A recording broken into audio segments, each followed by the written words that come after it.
Hey guys. This is the part 12 for What If Naruto Was a Businessman and the Owner of a Company. Hit like and subscribe if you like this one, and also please check the author in the description. Let's start.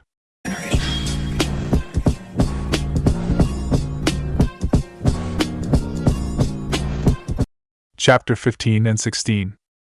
No one knew what was going on. Breakfast was a quiet affair for a change. There was some kind of tension in the air. Amaru picked at her food slowly while Temujin remained silent. Haku and Zabuza ate their food, albeit slowly. Goza and Meizu were also strangely quiet. Usually the two were the ones talking the most during times like this. It actually made the others wonder when they slept. Ryuzetsu and Fugai stayed silent as well.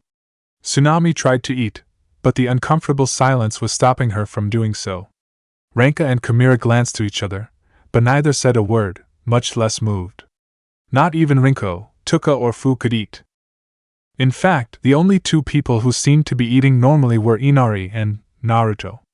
The latter's eyes were closed, but his chopsticks continued to pick up small amounts of rice and with precision place them in his mouth while chewing slowly.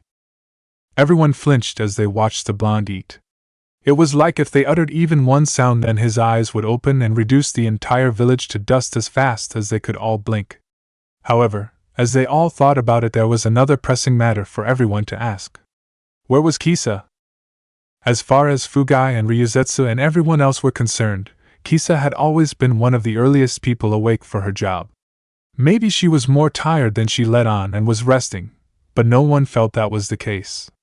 In fact, they all thought that something had happened between Kisa and Naruto. Having been around the two for many years, everyone could easily pick up hints no matter how hard the latter tried to hide them. When Naruto was ever in deep thought or in need of silence, he would always close his eyes, even while he was eating, and tune out the world. It took a few times for everyone to understand that when he did this he would appreciate their silence. No one faulted him on it. They didn't see the reason to. However, no silence can last forever, as an inexperienced youth spoke. Kisa-san sure is late, isn't she? Everyone's gaze quickly fell over Inari as they watched the young boy eat his food. Their eyes then quickly darted back to Naruto to see him still with his eyes closed eating his food like normal, or at least what was normal for him. Why yeah, I guess she's just tired. It must be the change from Kuni to Konoha. I'm sure that's the reason, Amaru said rather slowly and somewhat quietly. Soon small bouts of conversation began to pop up, but not without consideration to Naruto in some way. Some talked about their concern for Kisa, while those like Fugai started going over the Chunin exam round with Haku and Ryuzetsu. I hope Kisa-san comes soon. Her food is going to get cold, Temujin responded. While Temujin had tried to hide it on various occasions, he still cared a lot for this family that had taken him in. He was worried for everyone's safety and their well-being. He would have liked to go and maybe offer Kisa some words or just a leaning ear, but he stayed off on it, having been on the receiving end of Kisa's wrath before.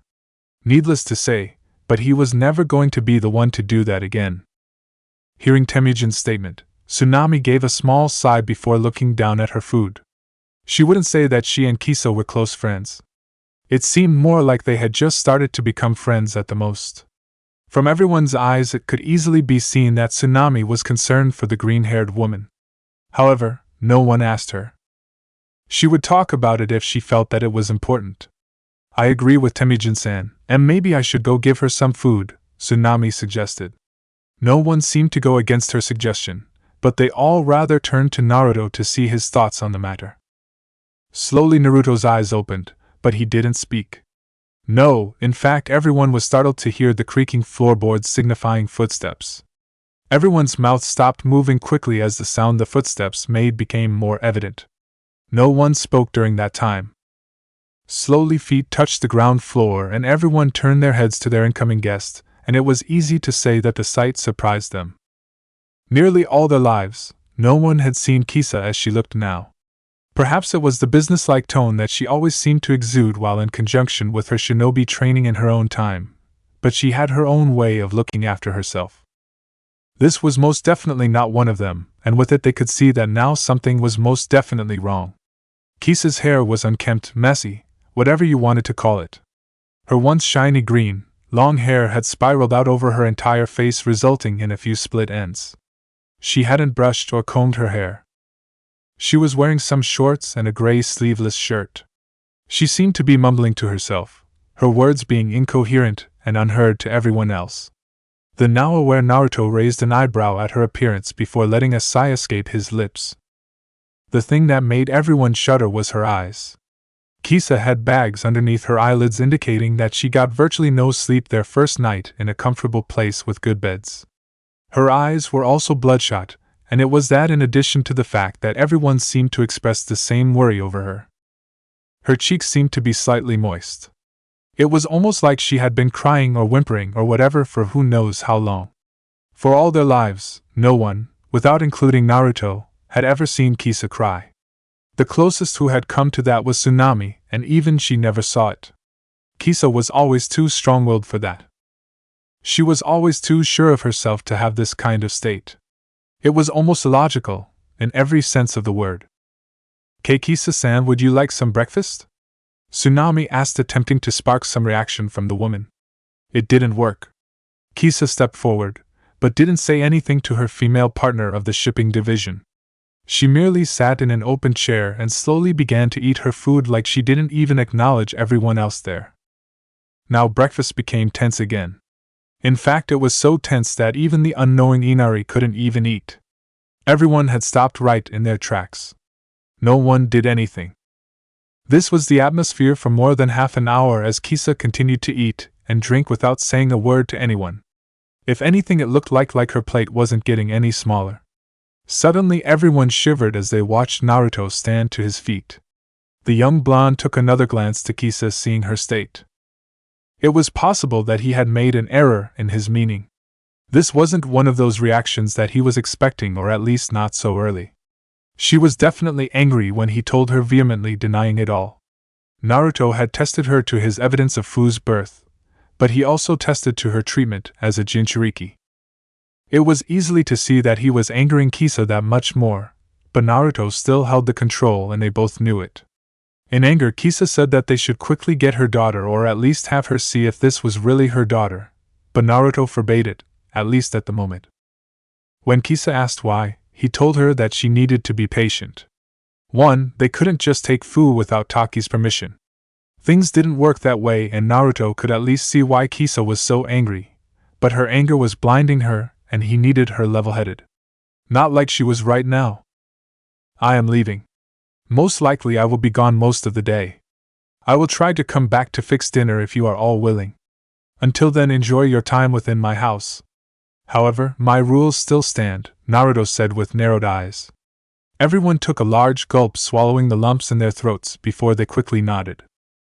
Inari didn't know what Naruto meant by illicit actions, but he really didn't want to anger his brother figure, so he would just make the promise to not try to do anything that would land him in trouble.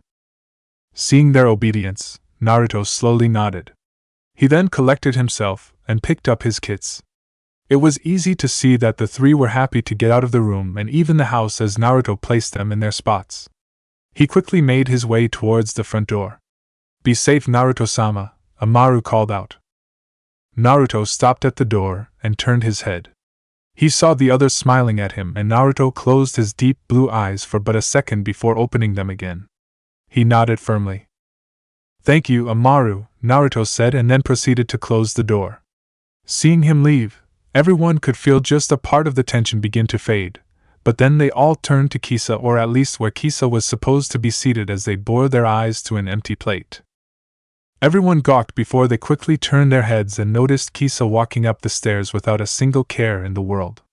She left everyone to their own devices, and everyone huddled around the corner. "So, who was giving Kisa-sama her dinner?" Chimera asked. Everyone glanced to each other quickly, and no one set out to move just yet. No one said anything. Everyone in the room except Inari, Tsunami, Zabuza, and Haku had felt Kisa's rage before. It wasn't pleasant. "Well, Haku, Ryuzetsu and I will be training with the Sai boys, so we can't." "Sorry," Fugai said with just a little too much mirth in her voice for it to be believable. Silence ensued for a bit before everyone slumped to the table, virtually exhausted. With Naruto. Naruto took a sigh as he leapt across the rooftops. It was obvious that his thoughts were on other matters. So far, Kisa had not taken Naruto's words very well, which was something he had predicted, but he did not foresee that she would have this negative a reaction. Of course, Naruto never grew up with caring parents, so he wasn't exactly sure how a parent acted for those types of things. His foster family had done little to react like that if he ever disappeared. Maybe if Naruto thought about his current family. Say Ryuzetsu disappeared and after many years there was a chance that she was alive. Naruto would begin to take measures to retrieve her, but they had to be appropriate measures. Naruto couldn't afford to lose to his emotions. It was too easy for things to go to waste if he did. Plus, Naruto was unsure of things if he just had his true emotions to go off. It often led to second guessing. Naruto never liked that. Exiting the Konoha village, Naruto made his way to the training ground he had designated for himself and Jiraiya. He truly wished for the man to be late. Let him foolishly try the blonde's patience and Naruto would answer appropriately. "Looks like I'm here," Naruto said as he landed on the dirt ground. His feet pressed into the dirty roads before he sat down underneath a tree. It was still very early, so that wasn't really a problem. He crossed his knees before he felt Rinko, Tuka and Fu land to the ground. He looked at the three of them before letting his rare smile come forward. "Standard fitness training U3. Begin now," Naruto said. "Yes, father," the three said quickly before they quickly began to do their standard exercises. Naruto watched them do so with a small smile on his face while the calming breeze brushed against it. He then glared forward at the forest around him, though his mind was on a single matter. The odds of this being a success are minimal at best. In order to defeat Orochimaru, then I will have to draw him out. However, knowing how things are with him, then it is likely he will target Hokage-sama, Naruto thought to himself. However, he was surprised to get a response. "Humph, the snake Ningen is hardly the trouble that you claim him to be. However, I will admit that he has the cunningness of a fox. He was able to outwit you very easily, brat. A little too easily. I would have to say that I'm disgusted with your loss," Kyuubi replied. Naruto raised a small eyebrow before leaning forward. "Beings will experience loss all the time. This is unchangeable. Even you are to be able to attest to such. It is better to have mistakes and learn from them than to get it right the first time," Naruto spoke forward. "Humph, don't act like that philosophical junk is going to work me over, Kit. You and I both know that I know you better than you think you do. I know your true desires. What you really want," Kyuubi said while Naruto closed his eyes. "Such might be true, but I am fine with you knowing such. I also know your desires, so we are easily on even ground. The only thing between us is that my desires have purpose. Yours do not," Naruto replied. Kyuubi snarled underneath his breath before he stayed silent. Seeing that his conversation with his tenant had stopped, Naruto went back to his thoughts before they were so rudely interrupted. "Humph," Kyuubi snorted out before going silent once more. Naruto shook his head slightly. He watched his kits run circles around the lake in front of him as he waited for Jiraiya. It was currently 10 minutes to 8. The Toad Sage had an hour and 10 minutes left to go. Naruto closed his eyes and waited. With Sakura deep within the bowels of Danzo's underground training compound, the sounds of heavy fighting could be heard if one walked through the halls. The sounds of metallic banging of something heavy against something light resounded through the dark, dank halls. Within the halls there was a sparring mat. Dozens of Root Umbu watched as Sakura faced off against Misa. The battle was not going well for a certain someone. Ugh! Sakura coughed violently as Misa kneed her in the stomach. She barreled to the ground and huffed while Misa landed on the ground gracefully. Sakura clenched her stomach in pain before snarling towards the female Root member while Danzo looked from afar. His steely eye gazed over her form as he took in the precise amounts of training that she had already done. Well, which was none considering that they only got started about 2 hours ago. Again, Danzo commanded. Sakura stumbled to her feet and huffed before standing to her feet. Her legs wobbled, but she stood firm. Meanwhile, she looked up at Misa, who had hardly broken a sweat just yet. It would be simple enough to say that Sakura was feeling just a tad pissed off. Only a tad? She's just as fast as Hakusan, but where is all that power coming from? It's not Naruto-kun's level of strength, so why does it hurt so much? Sakura thought to herself. No sooner did she get into her position did Misa appear in front of her face before performing a swift jab to her face. Sakura stumbled back, but she didn't fall before snarling. She balled her fists before chakra radiated off her body. Misa narrowed her eyes before she jumped back while Sakura's hair slowly began to lift into the air. The pink-haired kunoichi balled her fists enough for them to bleed as the chakra continued to pour off her body. She was ready to strike. Sakura shouted as she leapt forward, but was surprised when she didn't get very far at Misa before she was kicked away from the fight and out of the arena-like stage. Sakura landed flat on her back and coughed before regaining her bearings. You seem to have forgotten my instructions, Sakura Haruno. Until I give you the order, you are to not release the seals around your body. You are also forbidden from using ninjutsu and genjutsu unless I give the orders.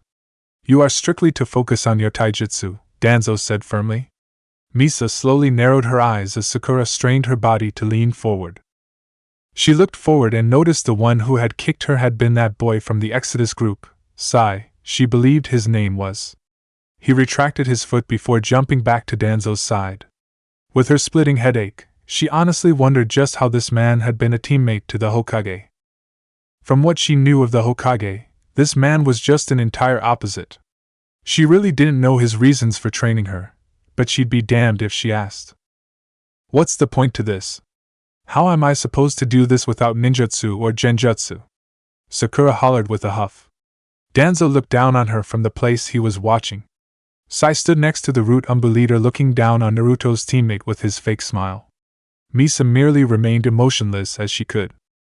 Sakura staggered to her feet while Danzo spoke. These are lessons that you will learn the meaning to yourself. If you are to be a true kunoichi, then you must show a higher level of thinking if you are to survive my training. I will make it frank, Haruno. I do not see much worth with you, Danzo said. Sakura widened her eyes to the very blunt insult.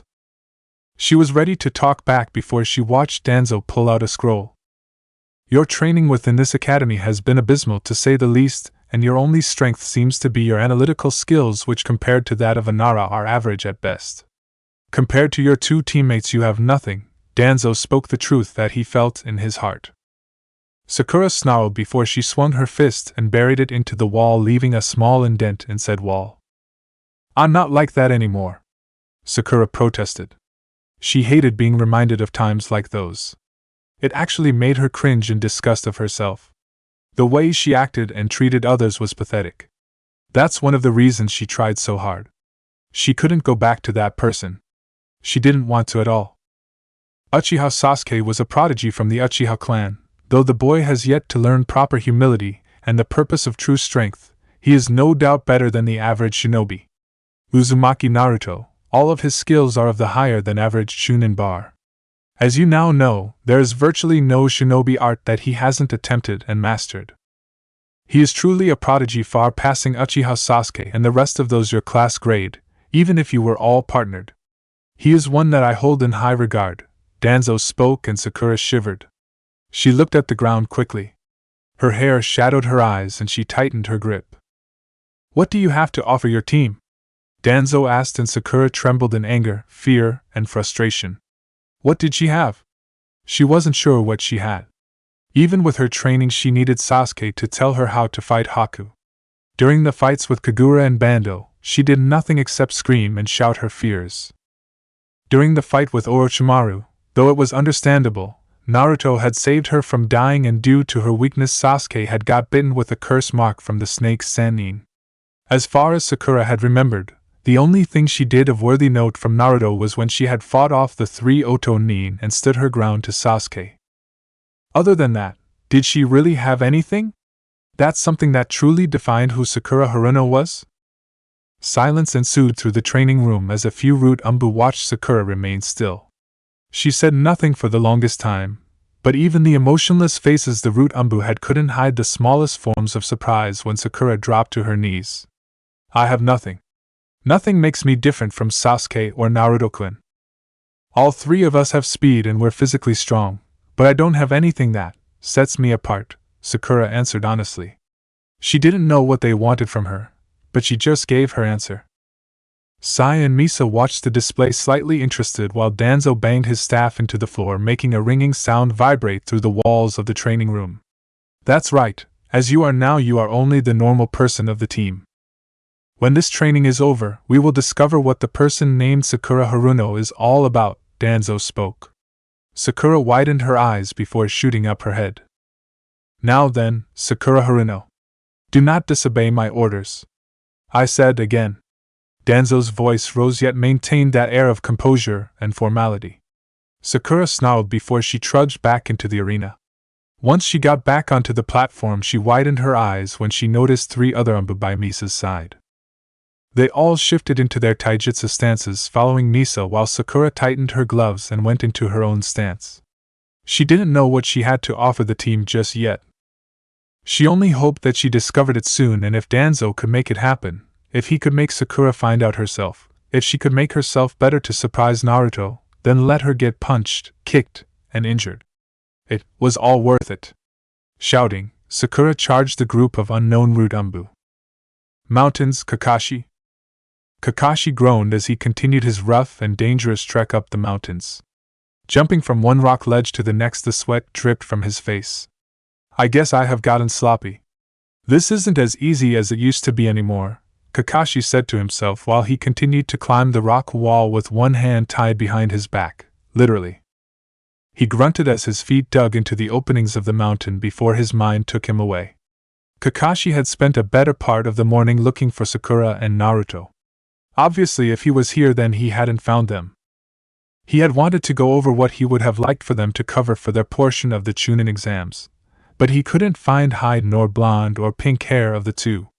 He had gone to Naruto's house for any information, and he questioned entering before he heard garbled shouting.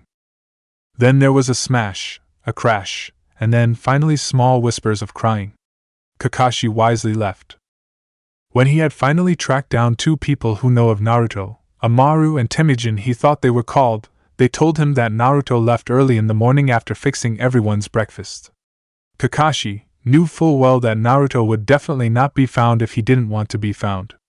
So Kakashi did what he did best. He pulled out his book and went on his merry way. He'd see the blonde eventually. Next, Kakashi went looking for Sakura. He had first gone to Ino knowing of the two's past history with each other, but surprisingly Ino hadn't known where Sakura had been for a couple of days since the Chunin exams started. Seeing that this was a downfall, Kakashi then decided to turn to his students' parents.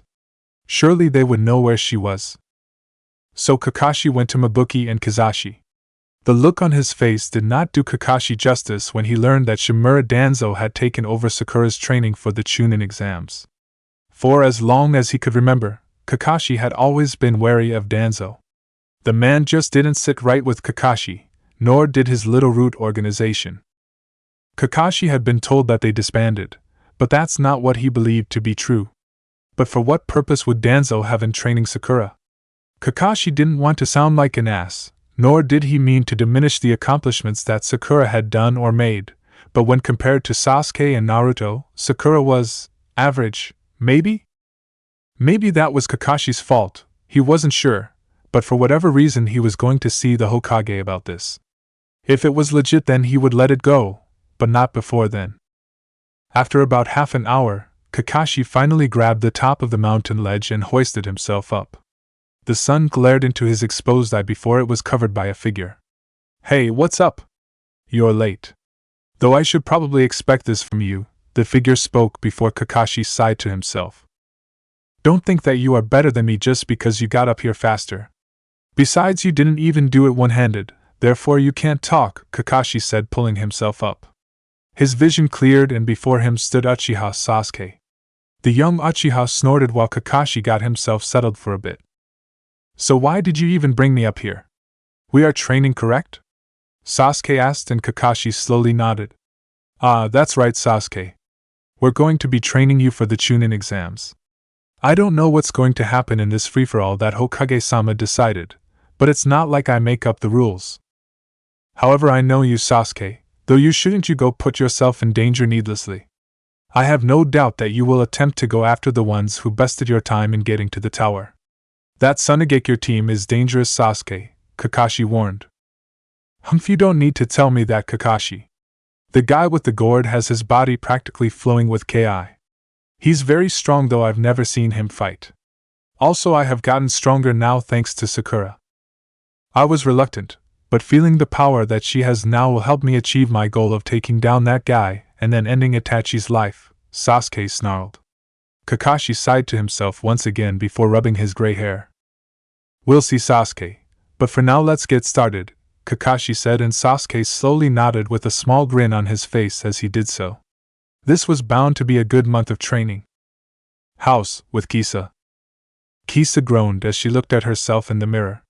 Amazing how one night could make her look like she had gone through a hurricane, tsunami, and earthquake all in a single day. Kisa wasn't even sure she was looking at herself with the bags underneath her eyes, the bloodshotness of said eyes, the spiraled out, crazy-like hair, and the overall tiredness of her features making her look like a different person. She soon exhaled a tired breath and dipped her face into the sink filled with cold water. Her green hair floated in the water while her mouth filled with the cooling liquid. Thoughts of the Nanabai Jinchuriki claimed to be her long-dead daughter came haunting her mind. I know, damn it. Naruto doesn't have a reason to lie to me. He's always been one to tell someone his point no matter how blunt it is. He also been with me for years. I didn't have the right to yell at him like I did. But, my daughter, Fu. You died. They told me that you did. It's the reason that I left. If you didn't actually die, and if they lied to me, no, my home wouldn't lie to me. They wouldn't do that. Kisa swore in her thoughts. Raising her face from the water, she flipped it left and then right, flinging water everywhere in her bathroom, but she didn't care where it went. She panted before slowly walking out of said bathroom. Kisa didn't know it was possible to be this tired. Climbing into bed, Kisa sighed to herself. Fu, if it's true that you are alive, that you have been mistreated, that I have been lied to, then I will break Taki in two, Kisa said with an iron glare that was sent at anything outside the window. Kisa rolled over in her bed and pulled the covers over her slowly. She closed her eyes and tried to fall back asleep. She didn't really feel like doing anything else. However, that wasn't her pleasure as Kisa heard a knock on the door. That knock reverberated through the depths of her eardrums and her head, making Kisa growl slightly. She truly didn't feel like being disturbed. She also didn't want anyone else to see her in the state she was in. They already got an eyeful of that when they saw her at breakfast. At that time, Kisa had been more or less zoned out. She was hungry, and despite her apparent attitude, her stomach won the battle of wills. She really didn't want them to see her again. Leave, Kisa said quickly, hunching the covers over her body more quickly. Kisa didn't know if this person was stupid, plain hard-headed, or both, but she heard the door open and she was ready to shout for them to leave, but she wasn't fast enough as the person spoke. Kisa-san, are you okay? Kisa heard the melodious, yet concerned, voice of Tsunami and sighed to herself. No, Kisa was not okay, and she doubted that she was ever going to be okay while thinking about this. It was the reason that she was this way now, this problem. She would have already been rushing out the door looking high and low for Fu, but the revelation that her dead daughter was just now all of a sudden alive was too much for her to comprehend. No, I'm not. I have a headache, my hair is most likely a mess, there is work to be done for the company that I am not getting done, and my daughter may or may not be alive now, Kisa said in a single breath. Tsunami went through everything before slowly dropping to the last. She widened her eyes in surprise before placing her hands to his mouth. What? Was Tsunami's most intelligent response. Kisa chuckled dryly before offering a snort. I said that my daughter, Fu, may or may not be alive now, Kisa repeated. Just saying it gave her a headache, and that brought up painful memories all the same. Kisa-san, that's wonderful news. Where is she? You shouldn't be in bed, you should be out looking for her, Tsunami said enthusiastically. Kisa offered a small smile and closed her eyes. She truly would have liked nothing more than to do that. In fact, she would like nothing more than to destroy Konoha buildings and make that an excuse for trying to find her daughter. She would have liked to do all those things. She would have. I can't, Kisa said with a sad smile as she leaned up. The urge to go back to sleep was broke, and she watched Tsunami's reaction. Tsunami merely bore her eyes at her as the smile on her face slowly descended. Why not? This is a great opportunity for you, Tsunami said, and Kisa nodded. Deciding that sleep was not going to come to her with these numerous questions, Kisa decided to lean up, if only slightly. Don't you think I know that? However, Naruto says that if I take Fu now, then we might see a fifth great shinobi war, Kisa answered. Tsunami seemed confused and tilted her head to the side to show that confusion. Kisa couldn't blame her for that. You should know how bad the fourth great shinobi war was. It was the war that almost destroyed the entire shinobi system and redefined what it actually meant to be a shinobi. I was a part of that war. Nearly every other nation was too. Somehow that fighting stopped, but you do still realize the tension in the air. Especially since it involved partners and the rapid rise of the Fate Seal to now, Kisa answered. Tsunami nodded, trying to understand all of this information that was being given to her at one time. Hi, I was one of the people affected by it. It was before I met Kaiza and had Inari, Tsunami responded. Kisa nodded slowly before turning to look out the window. But what does that have to do with Fusan and you taking her? Tsunami asked. In a way, I do agree with Naruto. I didn't think it would be just as simple as taking her without some form of a plan. If this truly is my daughter, then most likely Fu is what Naruto is. She's a Jinchuriki, and before you ask, yes, I know what a Jinchuriki is, but it would be better if Naruto explained to you about that, as I don't know so much. I just know that there are 9 Bijou, beings of great power, and because of that power they are sealed into 9 people or hosts, giving the hosts the same great power. Fu might be one of them, Kisa responded. I see, so what is the problem? Tsunami asked, and if Kisa didn't know that innocent nature was real, then she would have looked at Tsunami like she was truly one of the most carefree people in the world. The problem is that all Jinchuriki are, for lack of a better word, owned by their villages. No one is going to take the chance for such power to fall into the hands of their enemies. If I take Fu at this precise time, then who do you think Taki will see as doing it? Kisa asked.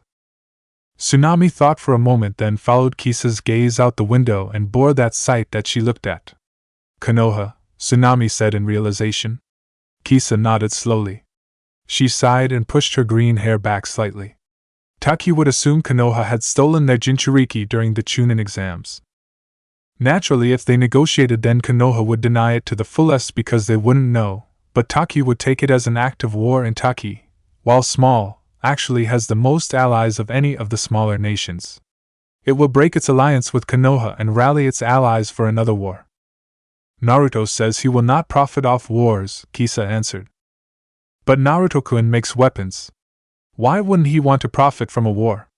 Tsunami asked, and Kisa shrugged. That's just who he is, I guess. In any case, that's why I can't get Fu yet. I will get her, but I just don't know when. Naruto is formulating a plan to do so, Kisa responded. Tsunami slowly nodded before she sat on the edge of the bed. That's just like Naruto-kun, I'd assume. Well, Kisa-san, let's trust in Naruto-kun's judgment. He's never led you wrong before, has he? Tsunami asked, and Kisa slowly shook her head. No, I'd guess not, Kisa said, ushering in a small smile. Tsunami quickly returned the smile as the two managers looked at each other, beaming brightly as they did so. With Jiraiya. Man, Jiraiya had the best start to his day. Waking up to a nice breakfast, a nice stroll around Konoha's familiar walls, saying hello to a few friends, and finally, to top it off, a good amount of research had been conducted all into the afternoon. Now Jiraiya started making his way towards the training ground that Naruto told him about. So he was a little late. The blonde wouldn't have too much of a problem with it, not like he could do anything about it anyway. Jiraiya came up to the gates that told what training ground he was in before he hopped over the fence with ease. He landed on the ground once again before his ears picked up on talking. Quickly, but quietly, moving forward, he placed his back near a tree and looked to see what the conversation was about. The sight sort of surprised him, if only slightly. Come on, Gaki, give the man a break. Maybe he was busy. You know how sannin are, came the voice of one Mitarashi Anko, recent partner to Uzumaki Naruto. Jiraiya looked more outwardly to see Naruto drawing on a piece of paper. It seemed to be a seal of some kind. For all his expertise, Jiraiya didn't know what type of seal it was, Not to mention there was something on the paper, but he couldn't see what it was. He then noticed Naruto's gaze. It was hardened considerably, and it was easy to see the look of sheer irritation and annoyance on his face. Jiraiya actually shivered at the look. Not even Kushina on a pissed-off day could match that look, and Jiraiya knew he had been on the receiving end of nearly all of it. A message of his circumstances would have been appropriate if that were the case. Anko. Please hand me the sample, Naruto spoke. Anko merely nodded and reached into her pouch. She pulled out 2 vials. One was filled with red liquid and the other was filled with purple. Naruto graciously took them both while Anko sat down next to him. Far off she could see Naruto's 3 kids sleeping under a tree in the shade of the hot sun. They seemed to really be content. I suppose. Maybe he just forgot, Anko asked. Naruto looked up from his work and raised an eyebrow towards his partner. The two looked at each other, and after some time Anko slowly nodded. Yeah, right, okay, so that's not a possibility, Anko said with a shrug while Naruto looked back down at his work. So what do you think? Anko asked. Naruto poured the red liquid over the purple and watched a dark blue mist come from it. Naruto placed a finger to his chin before closing his eyes. There are traces of chakra poisoning within this purple vial. Most likely this stems from Orochimaru's cursed seal. I appreciate you allowing me to study it, Naruto explained, looking towards his partner. In response to his thanks, Anko's cheeks turned pink slightly before she turned her head to the side. Naruto rose an eyebrow at her reaction. Well, I was sure that you knew about it from the start, so I guess I can trust you enough to see it. Plus, the faster you work, the faster I get this thing off, Anko said with a hint of edge in her voice. Something that Naruto had easily noticed, but didn't comment on. Suddenly the blonde's eyes shifted to the left. Naruto's frown slowly deepened before he ushered a sigh. He stood to his feet and turned around. Anko blinked at his sudden shift in attitude before he spoke. You're late enough. Come here, Naruto called icily. Jiraiya lightly shivered from the tone that Naruto used before sighing to himself. He nodded to himself before coming out from the trees. He walked towards the partnered pair. He could see Anko merely sighing to herself. Even she couldn't defend this, no matter how hard she tried. The white-haired Sannin could see Naruto was looking at him with something akin to annoyance, but maybe it was something else. Yo, brat. Sorry for being late, Jiraiya said with a light smile on his face. Anko's eyes darted to Naruto, and she saw him looking at the aged Sannin rather carefully. His blue eyes analyzed how the man in front of him stood. From their connection, Anko could feel that Naruto's chakra was flaring at various intervals. For what reason she didn't know, but it seemed to stem from Jiraiya for an odd reason. Maybe she'd have to ask later. Anko didn't have the time to think about that before she heard giggling. So, Anko Madarashi, the brat must be something special if even you partnered with him. What's up with that? Jiraiya asked with an obvious grin. Anko raised an eyebrow before catching Jiraiya's sense quickly. Anko grinned widely while scratching her cheek. Naruto didn't respond, but he was quickly getting annoyed by these turn of events. What can I say? Naruto practically begged me to do it, so who was I to refuse? Anko asked. Jiraiya cackled widely. That was until both felt a chilling pressure. If you are both quite finished, Naruto spoke calmly. Anko chuckled nervously while Jiraiya pouted. Naruto shook his head before turning back to Anko. I will take a look at what you suggested, Anko. It's obvious that Orochimaru, despite what he's told you, still has some underlying use for you. I do not know what that is specifically, so I will take the time to find out, Naruto said. Anko merely nodded and Jiraiya took a step forward, placing his hand on Naruto's shoulder rather tightly. Anko blinked at the reaction while Naruto remained still. No offense, brat, but I don't want you working on that seal. I've dealt with it before and I'm not much closer to breaking it. It's much too advanced for someone your age. You could kill her if you aren't careful, Jiraiya said seriously. Anko's stare was a little blank, but Naruto didn't seem fazed by Jiraiya's words. It is not for you to decide what I will work on, Jiraiya-san. You do not know how Orochimaru thinks. That is why you can't break the seal, Naruto answered simply. Jiraiya widened his eyes. The Toad Sannin felt like he just stood in front of Naruto, while the blonde stabbed the largest sword through his heart. Jiraiya's hand outreached and grabbed the scruff of Naruto's collar. Jiraiya turned Naruto to face him, and the two bore into each other's eyes. I don't know how Orochimaru thinks. I've been around him longer than you've been alive, brat. Look, I'm sorry for being late, but between the both of us I'm the better seal master without a doubt. You aren't so strong that I can't kick your ass across this training ground without breaking a sweat. Do not work on that seal, Jiraiya ordered aggressively. Naruto's eyes closed quickly, but then opened just as quickly. Naruto slowly opened his mouth, but he didn't get very far before Anko grabbed Jiraiya's wrist. Jiraiya turned to glare at her, but she glared back. Let go of him, Anko said seriously. Jiraiya frowned at the Tokubetsu Jonin in front of him. He could just as easily take her down too without breaking a sweat or calling his partners. Who I asked to look over my seal is my business. You might not trust him, but I do.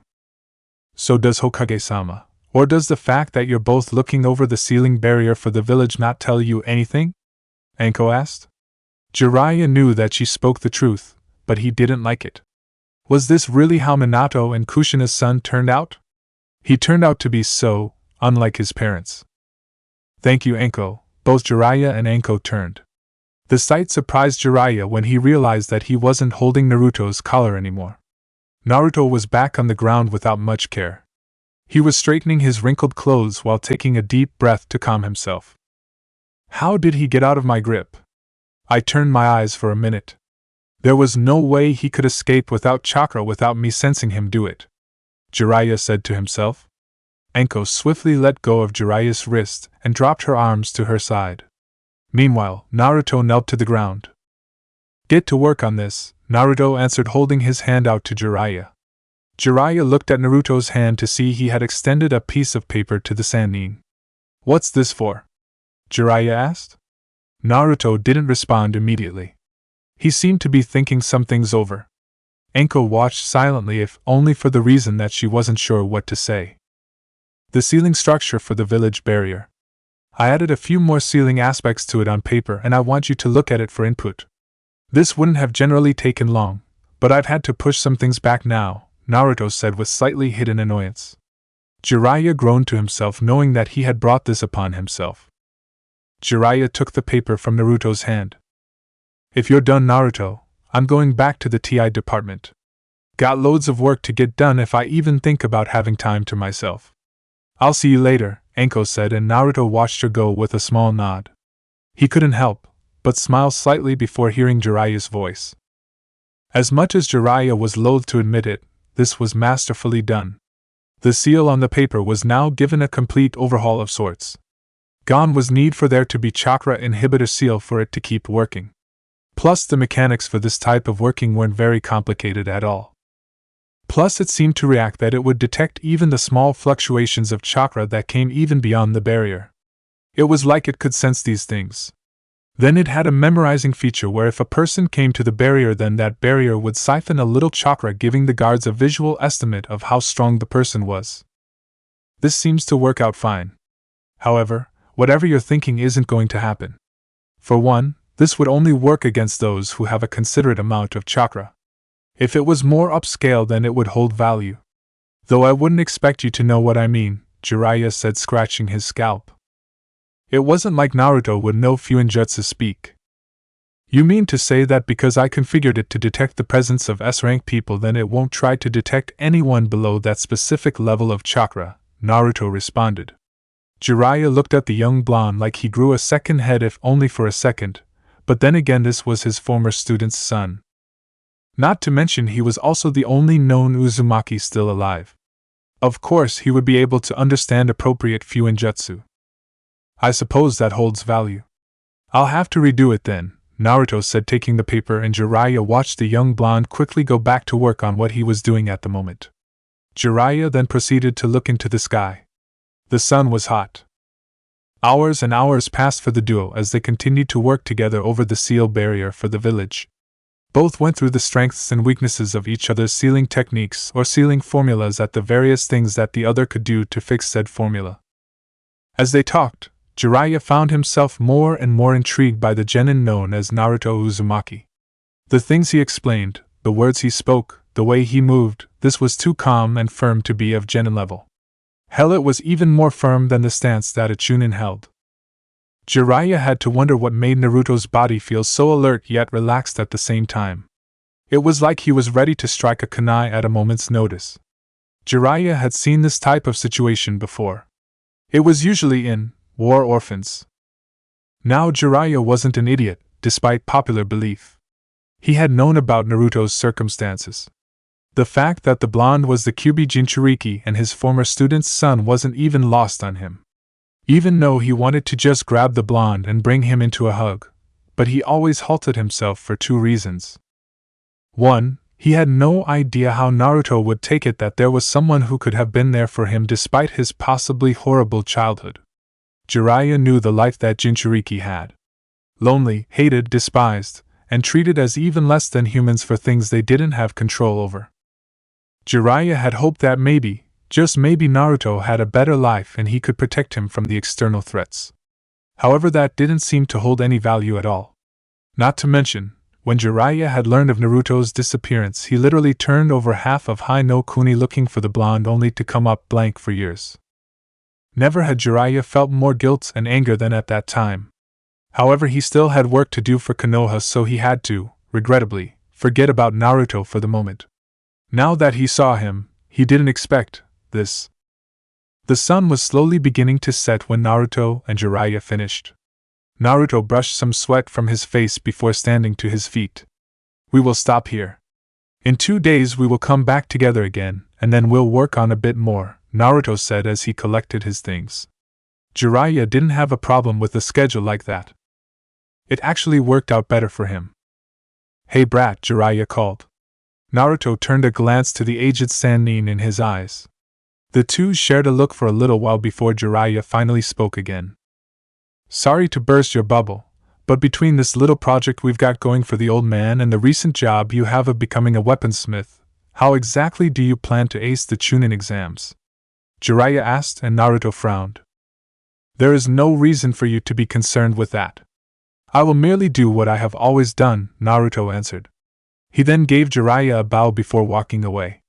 Jiraiya watched his student's son go off before he bit his lower lip. He couldn't just leave things at that, could he? He didn't know what Naruto had against him, if anything, but he was determined to find out, and if need be do anything that would make this situation better. If only Jiraiya could tell Naruto the truth, then maybe they could have some ground, but he just had to be patient a little longer. Just a little longer. He just had to make Chunin, and then Jiraiya would spend the entire day spilling his guts to the blonde genin about his parents, and what that meant for him. "Humph, you're so cold, brat. And here I was thinking of helping you train for the Chunin exams. Make you an awesome shinobi just like the Yondaime," Jiraiya giggled. Naruto effectively stopped in his tracks. He stayed still with his back turned to Jiraiya for the longest time. Now truly Naruto didn't want to be awesome or whatever that was supposed to be. Shinobi were supposed to be masters of killing in silence, and leaving no trace of their existence behind for their enemies to pick up on. But this was the elemental nations, and of course there was only generally 5 nations that one had to worry about. However, Naruto never cared about being awesome.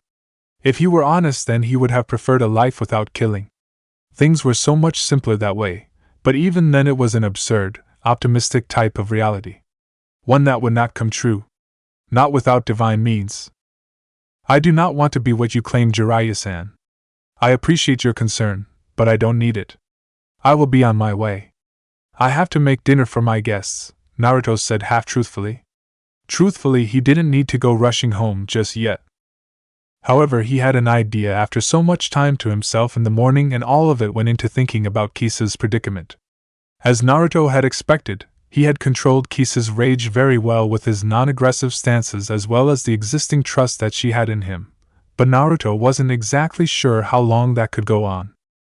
He had told her that if this was indeed Kisa's food, then he would promise to make something happen, and as Naruto thought about it, there were more than a few theories of this being Kisa's daughter.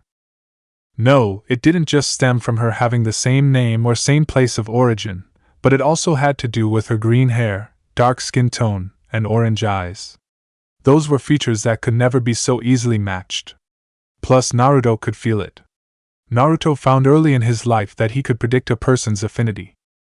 Fu's body seemed to scream the words "win" to him, just the same as Kisa's.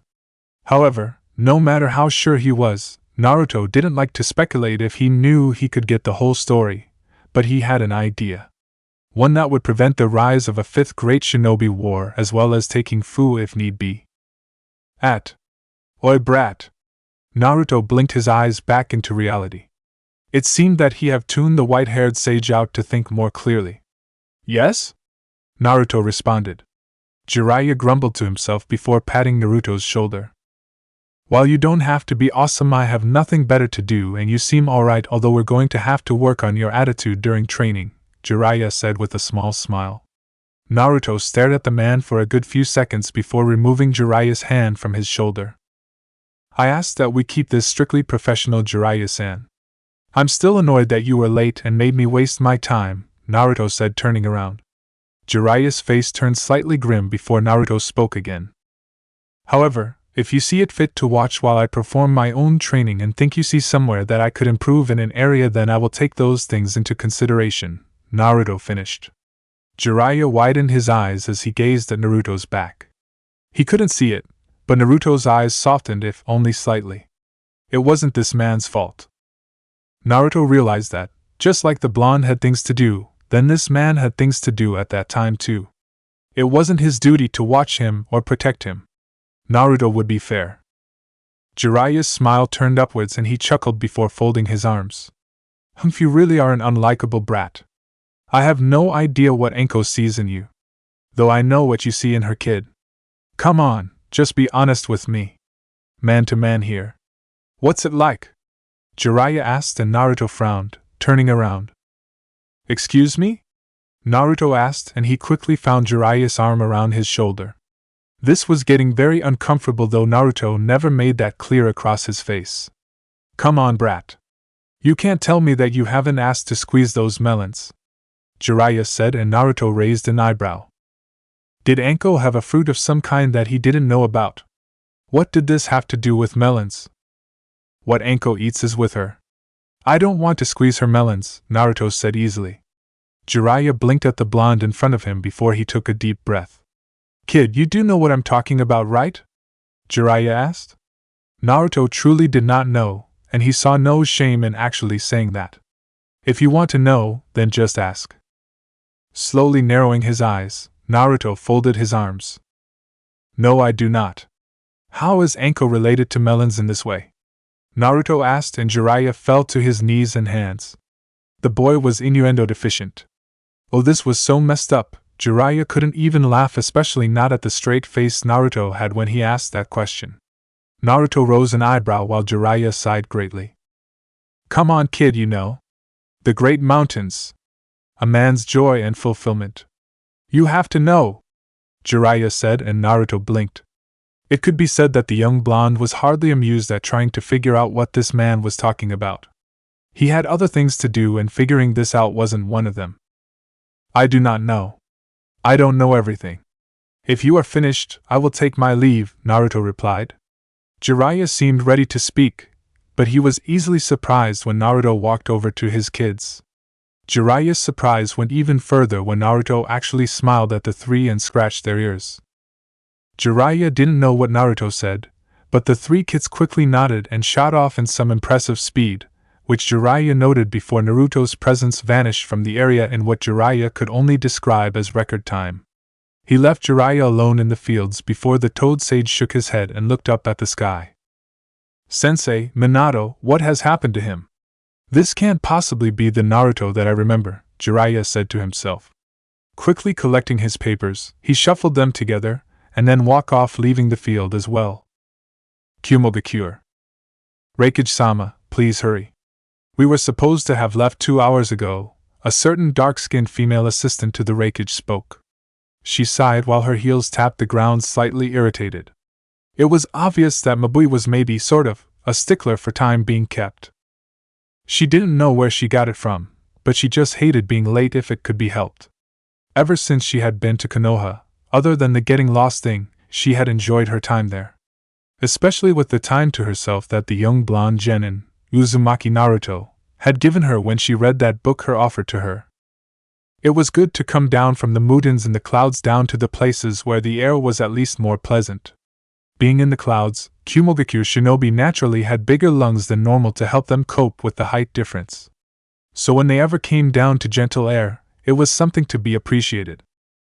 Mabui, the only important thing is watching the finals for our group that made it. However, did you inform Atsui? Asked the Reikage. This man was also dark-skinned.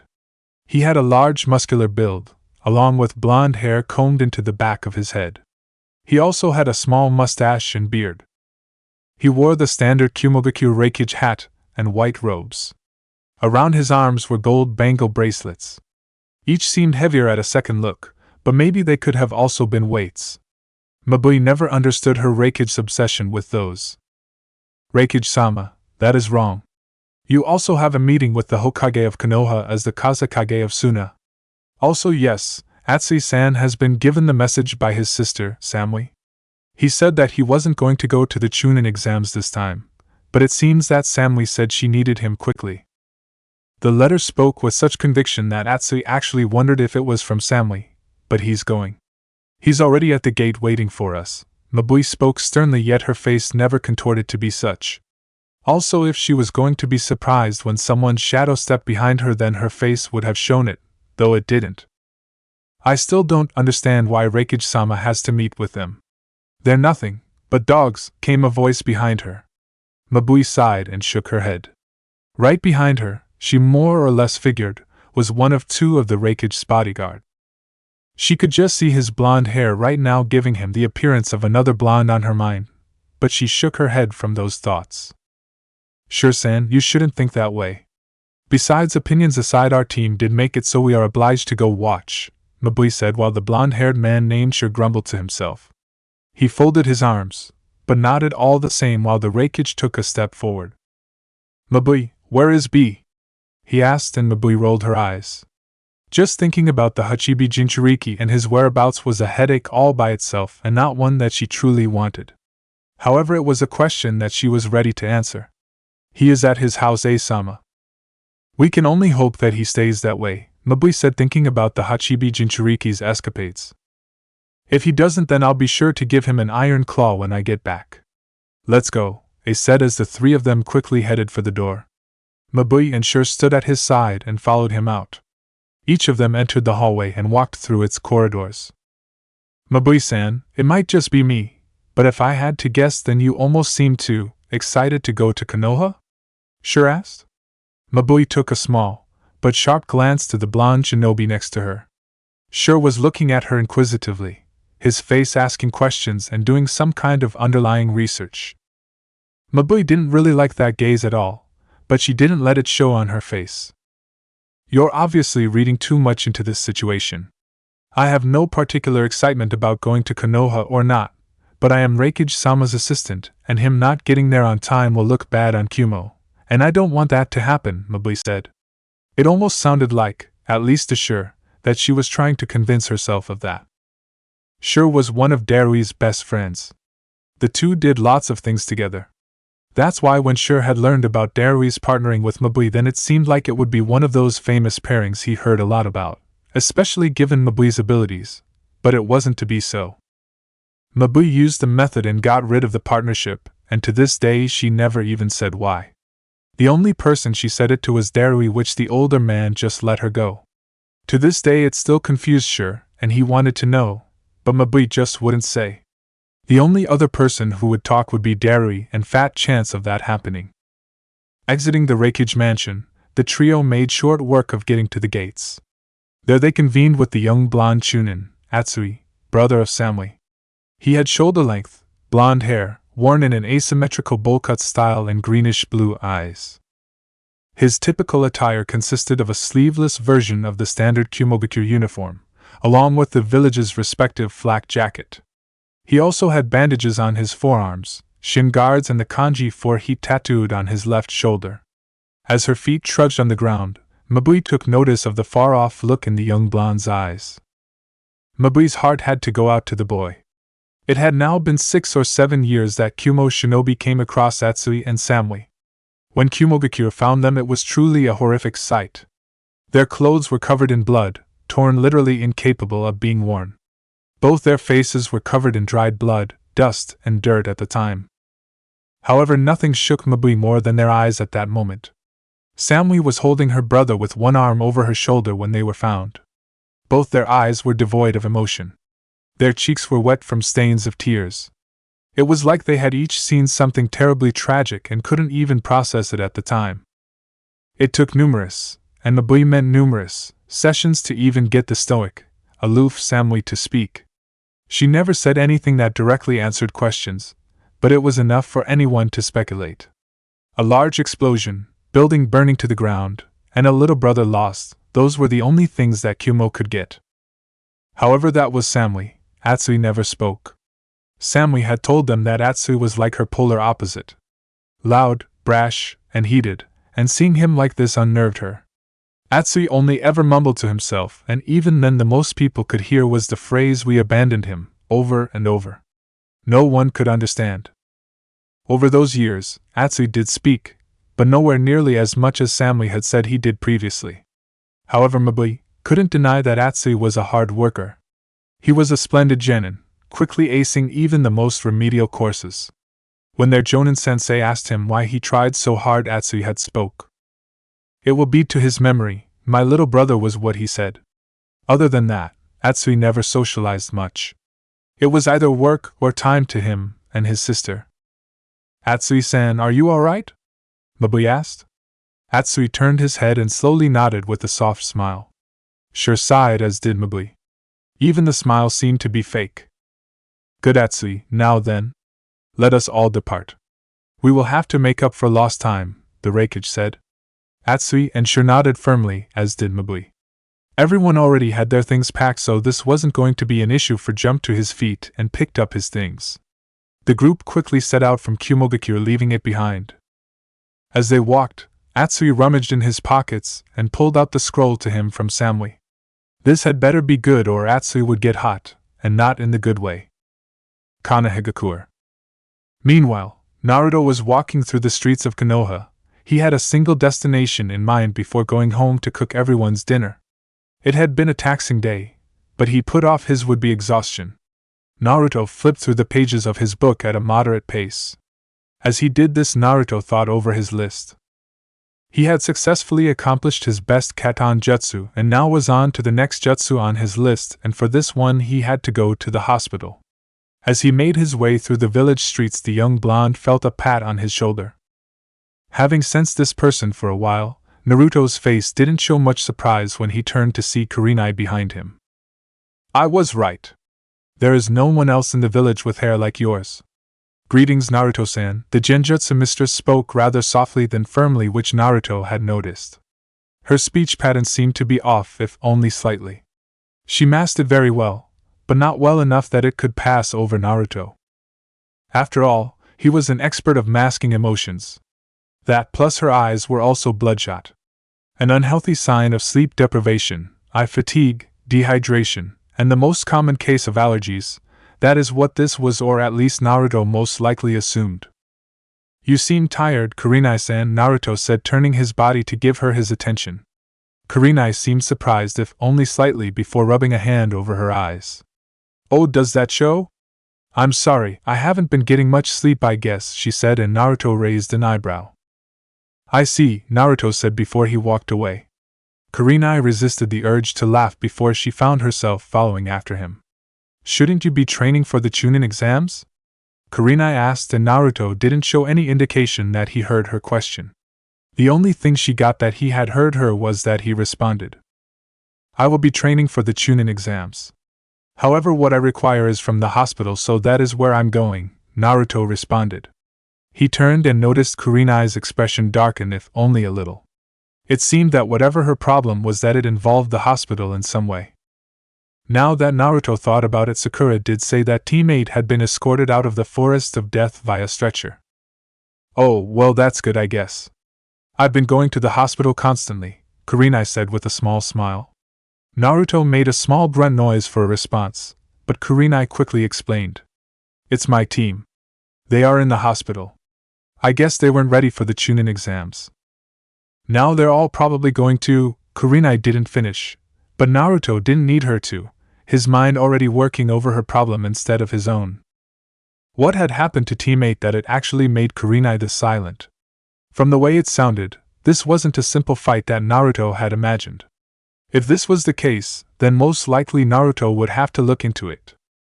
While before he would have felt like because it was the Chunin exams then this was inevitable and a reasonable result, somewhere in the bottom of his heart, his conscious, intuition, whatever you wanted to call it, there was something wrong with this situation. Kurenai-san. Kurenai turned to Naruto, and she watched his eyes glare into hers. How this was combined with a look of apathy was beyond her. Take me to your team. Let me have a look at them. Kurenai blinked away at Naruto's question as he looked at her. There was no way a genin could do something that even the talented medic Nin at the hospital couldn't do, could he? Then again, this was Naruto she was thinking about. Naruto, I'm sure you are only trying to help, but I think it would be better if. Naruto didn't wait for Kurenai to finish as he began to walk off towards the hospital, his feet hitting the dirt like they had much more purpose than before. Kurenai widened her eyes before she found herself following after Naruto. In little to no time, Naruto pushed open the doors to the hospital. He took notice of the doctors and nurses shuffling their feet across the floor. Stepping into the hospital, Naruto pocketed his book and sealed it away for another time. He wasted no time getting to the receptionist. May I see the members of Team 8? Naruto asked outright. The receptionist looked up from his work to look at the person who asked the question. Seeing it was Naruto, he sighed to himself. The hospital is not accepting visitors at this late hour, also the members of Team 8 are in extreme condition. Come back some other time, he said before continuing to write things down on his computer screen. His hands tapped away at the keyboard.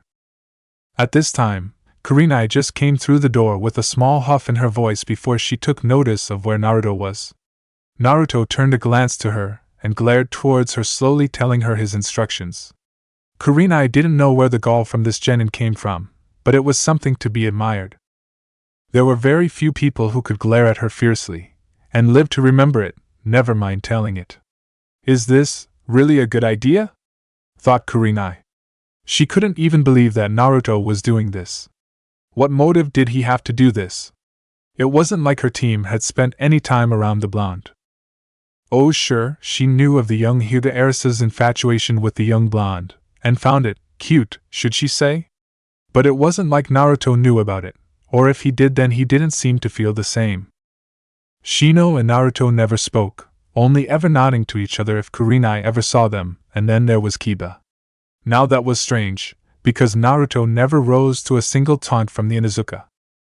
Now yes, Kiba was just the most prideful and boastful boy of Naruto's generation that Kurenai had ever met, but Naruto never seemed to acknowledge Kiba's presence.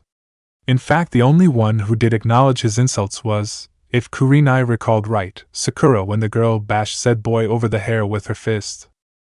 Kurenai would have thought it would be irritation, but it was definitely anger. Fierce, hellish fire anger aimed at the boy, and it all centered around Naruto. Kurenai just didn't understand, and maybe because she didn't understand was why she found her legs moving to the receptionist area. She couldn't believe this. This wasn't possible, but if there was chance, even a little one, that Naruto knew what he was doing. I am the Jonin sensei for Team 8. I request that Uzumaki Naruto go see the patients in question, Kurenai spoke firmly. The receptionist looked up from his desk once again, sighing.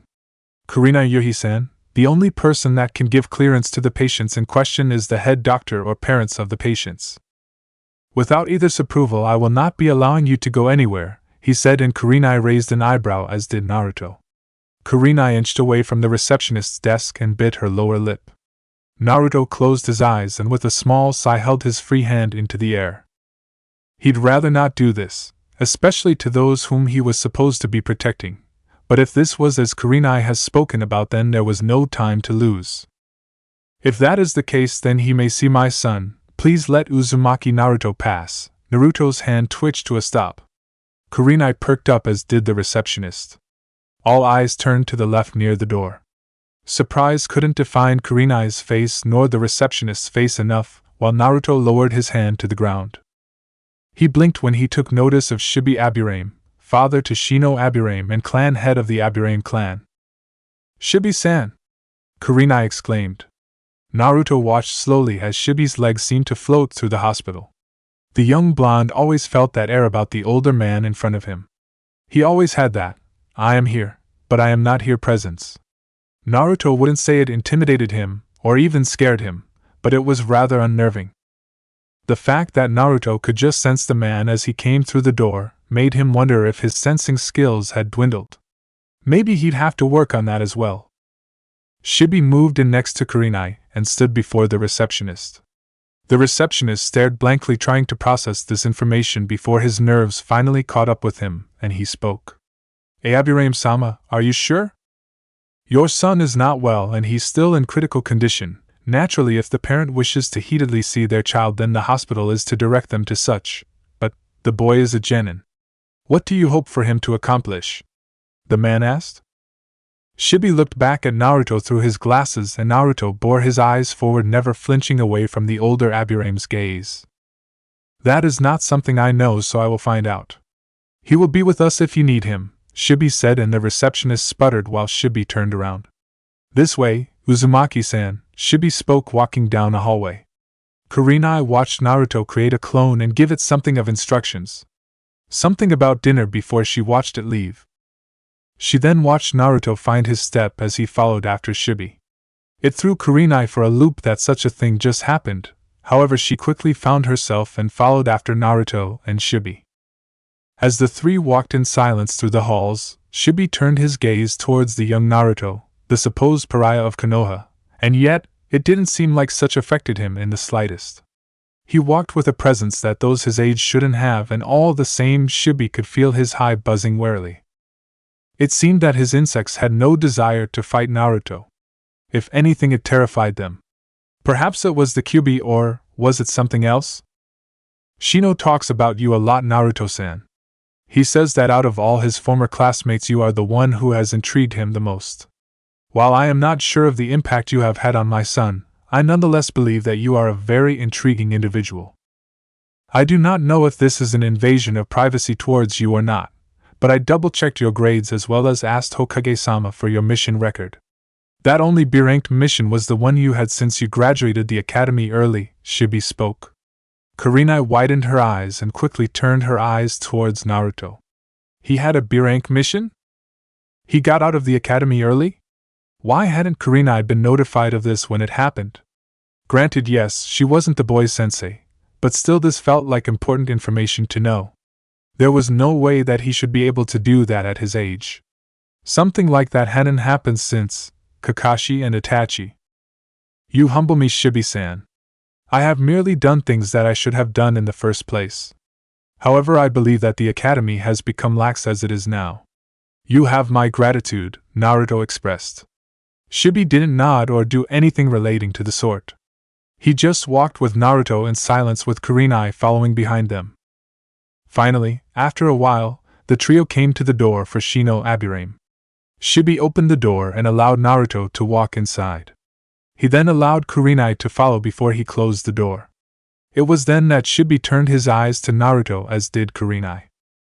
Both Jonin looked to the young genin in question as he eyed the bed where Shino was resting, without his glasses on. Naruto rose an eyebrow. The outer lines of his eyes were narrowed, if only almost. It was probably like that from birth, but Naruto didn't care. He quickly moved to the bed while Kurenai leaned against the wall. Shibi waited by the edge of Shino's bed. Shino was sleeping. "Kurenai-san, please help me take these covers off him," Naruto said. Kurenai turned to Shibi for permission, and the oldest Aburame nodded. Kurenai stood to her feet and peeled the sheets from Shino's body. Kurenai's eyebrow twitched. Shino was only in a hospital gown. Cursing, she jumped to her feet and looked away at the window. Naruto shook his head slowly before placing a hand on Shino's forehead. His hand quickly began to glow green as Naruto closed his eyes. However, he didn't get much silence as the door opened. "What's going on in here? No visitors. What are you doing to the patient?" Shibi and Kurenai widened their eyes as a doctor came into the room. most likely from the receptionist down the halls. Naruto, however, didn't move as he kept his eyes closed. Kurenai quickly pulled the doctor to the side and placed a finger to her lips harshly. The doctor gawked while trying to get free. Please do not be alarmed. I have condoned this. If he does anything, then I shall be responsible, Shibi said to the doctor. The doctor turned to him, but he couldn't very well judge the Aburame clan head's expression since it was closed off by glasses. The doctor bit his lower lip before turning his eyes back. It wasn't like he could do much since Kurenai had him by his arms. This went entirely against his oath as a medic to let someone else perform unknown treatment on a patient, but if the Aburame clan head took responsibility for this, then this wasn't his problem. Balcony, Kikyo Castle. Hate quickly frowned as he dropped to the ground and placed his back to a wall. He had confirmed it if only a while ago. The air he felt around the Suna Jonin deserved questioning, and he aimed to find out. It was even better that Hokage-sama had given him the mission to find out more about Kabuto Yakushi. He had tracked them both to this location. He hoped that he was remaining inconspicuous. He needed to right now. He also hoped that Yugao wouldn't be too angry with him after this. Maybe he'd buy her something. It was going to be their anniversary soon. I see you made it. Hate straightened up and then leaned his back to the wall tighter, sliding his body so his eyes could see just around the corner. He spotted the Suna Jonin, Baki, and a hooded individual. However, he knew that it was Kabuto, for he had been tailing him for a while now. They were both talking. It's not like it was that hard. The village's security is a little lax. It was definitely increased when they learned that Orochimaru was involved, said the Suna Jonin, Baki. Hate quickly grimaced. They knew about Orochimaru? There was no way they could know that. Hokage-sama remarked it as an S-rank secret. How could they? Hate didn't get to finish his train of thought as the Kabuto spoke. I suppose that's true, though don't forget to do your part. Remember, your goals are Uchiha Sasuke and Uzumaki Naruto. You give us them and we help you destroy Konoha for Suna, he said. If the previous news shocked Hate, then this news nearly made his heart pound. Suna was planning to invade and destroy Suna along with Otogekure. Hate had indeed thought it was strange that there was a sudden rise of shinobi from a place called Otogekure, but Hate had never assumed that this was possible. Plus, Orochimaru was after Uzumaki Naruto and Uchiha Sasuke. Now Uchiha Sasuke had the Sharingan, which Orochimaru could use copy any jutsu in the world, so that was a little easier to recognize, but why Naruto? What did the blonde Uzumaki have to do with anything? Hate didn't understand. Very well, that will be handled when the plan commences. They are both genin, so it shouldn't be a hassle to bring those two children to your group for whatever you want, Baki spoke with a small sigh. Those two children are for Orochimaru-sama. He waited long enough for them to mature. Obviously, as he expected, Naruto Uzumaki matured a lot faster than Uchiha Sasuke. It will be a pleasure to see what he does in the future. If he lasts that long, the right hand to Orochimaru said, and Baki slowly nodded. Fine, if that is what you wish. So long as you don't go back on our deal, then we won't go back on ours. But what about our guest? Hate perked up quickly. Something was wrong. Him? He's heard enough. Do what you want to him. Kabuto slowly took off the hood from his face, revealing his features to the moonlight. Shit! Hate thought to himself. Fine, if they knew that he was already there, then there was no point to hiding. However, there was definitely a point to running. Baki and Kabuto quickly felt the presence of Hate as the Tokubetsu Jonin shot off through the rooftops. Baki sighed before he shot off after the Jonin from Konoha, leaving Kabuto on the balcony. Kabuto chuckled lightly to himself before rummaging around in his pockets for something. He snickered to himself when he pulled something out, however it was too dark to be identified. Meanwhile, Hate cursed as he jumped from rooftop to rooftop. Thoughts of quickly summoning Yugao came to his mind, but the summoning took time and Hate had to find somewhere to regroup for just a little while. All he needed was a while. As Hate dropped to the ground, he quickly gasped when he noticed Baki standing right before him. You aren't the fastest Jonin, are you? Baki asked with a fold of his arms. Hate scowled before he reached for his sword and unsheathed it. He quickly took a kenjutsu stance while Baki unfolded his arms. Why would Suna betray Konoha? The two nations have been allies. To even join up with Oto and Orochimaru. Also, what does Orochimaru want with Sasuke Uchiha and Naruto Uzumaki? Hate questioned. Baki didn't seem particularly interested in answering any of those questions. No, his eyes looked sharp, like they were honing in on a single target. A mighty eagle seeing either a fish in the ocean or a snake in the grass slowly picking its time to strike. Hate felt unnerved here before Baki spoke. I do not know why Orochimaru needs those Konoha genin. However, I also do not care either way. You won't be living long to tell anyone else. As to why Suna would want to betray Konoha, I would say that it's only fair. After all, Konoha took Suna's mission contracts. Our own daimyo lost faith in us and went over to you. How could you possibly understand how we felt about that? Baki asked heatedly. Hate widened his eyes before placing his hand to his mouth for a cough. Baki's mouth curved up into a smirk. That was hardly Konoha's fault. You and Suna have dug your graves with this, and you will be the first one join many others. Hate said quickly, jumping into the air. Baki watched him go as his form covered the moon in Baki's eyes. He watched the Chunin exam proctor swing his arm like a clock, his arms leaving an afterimage of his sword as he did so. Baki watched in slight fascination, however that fascination quickly turned into surprise as Hate rushed forward for him. Only, it wasn't Hate. Kagebunshin? Baki thought in shock as a clone dropped to the ground. The Hate clone smirked, and then just as quickly a second clone dropped down as well. The second one grinned as well while the third and final Hate dropped to the ground. Konoha-ryu, Mikazuki no Mai, Hidden Leaf Technique, Dance of the Crescent Moon, Hate called out.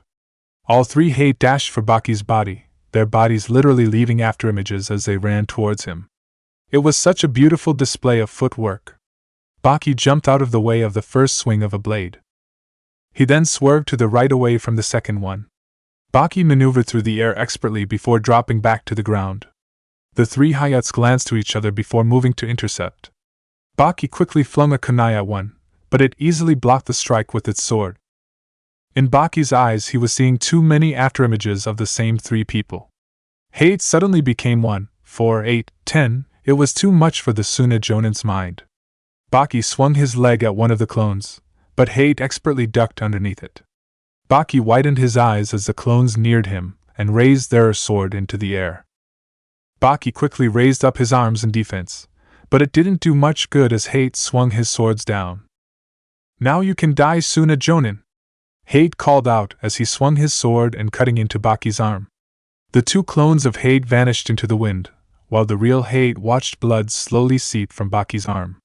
Said blood splattered and landed on the side of Baki's face. Hate couldn't help the small smirk on his face while Baki's face winced. However, that wince didn't last long as Baki turned to glare at Hate, while Hate's face expressed unbelieved surprise. He couldn't dig his sword out of the Jonin's shoulder. Hate cursed as he tried to pull out while Baki smirked. That truly is a wonderfully made sword. To be able to cut through this material is something worthy of praise indeed, but one of the things about Sunagakure has always been our sturdy flak jackets. Your sword will not come out of here with your strength, Baki said, and Hate widened his eyes before he felt Baki's chakra spike. Hate cursed before he noticed Baki grab his arm. You should have summoned your partner before confronting me. Sorry if I didn't do the same for you, but my partner really doesn't like being around me a lot, and I don't blame her since I hate her just as much, Baki said. He quickly took notice of Hate's fate seal beginning to glow before he turned his eyes back. The white light that covered the rooftops, the thing that should have given Hate some form of hope and happiness, only filled him with utter dread as they contrasted with Suna Jonin's dark, solid eyes. Baki slowly held up a single-hand sign and Hate widened his eyes at the sight. He only realized that he'd never get to Yugawa in time. Hate's body felt cold. I have nothing against you personally, but your damnable village can go to hell for all I care. Futon, Kaze no Yaiba, Wind Release, Blade of Wind, Baki called out. The light quickly brightened up the entire area before Hate found his world slowly going dark. Wind danced around his body in an extreme frenzy. It all was happening so fast. He felt cuts swarm his body, blood ripped across his flak jacket.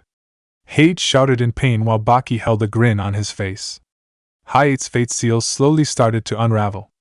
It burned his skin like a flame to a candlestick. The seal quickly began to erode away from his as the light diminished into nothingness. Hyate's world went black.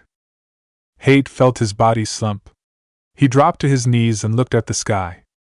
Why Yugao-chan? Hate never got to finish as he slumped forward and his face bashed into the ground. His eyes slowly began void out into darkness as the sweet calling of death spoke to him. Baki stared at his body before shaking his head and rushing off. He didn't need to be around when people found this out. Somewhere with Yugao. Yugao laughed along with Hana at the expense of a certain snake mistress. Shut up. It's not funny, damn it. Anko snarled out while Yugao shook her head. Hana laughed as well as she wiped one of the tears from her eyes. Hey, if you're not going to tell us who your partner is, then at least we get to laugh at the fact that you had to redo chakra control exercises. Hana laughed. Anko snorted in frustration before placing a stick of dango in her mouth. Fuck you, Hana.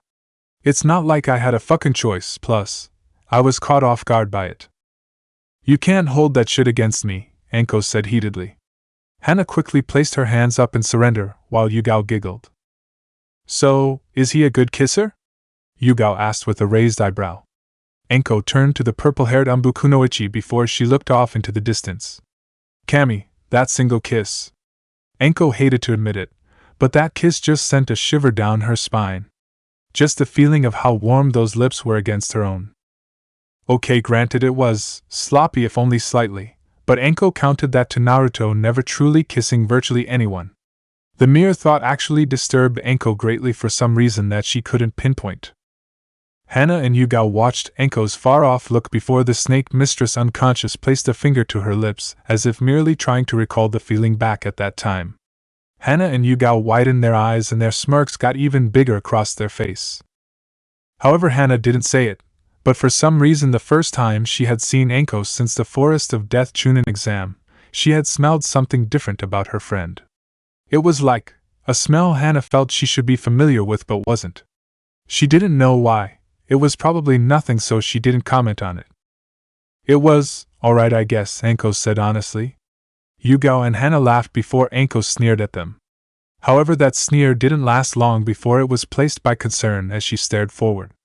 Yugao, what's up with you? Anko asked. Yugao's laugh finally settled down at Anko's question before raising an eyebrow at the concerned look on Anko's face. Huh. I'm fine. What are you talking about? Yugao asked. Hana looked and widened her eyes as did Anko. Anko reached forward and grazed a finger to Yugao's cheek. The confused Kunoichi frowned slightly before Anko withdrew her finger and showed it. Anko's finger was very damp.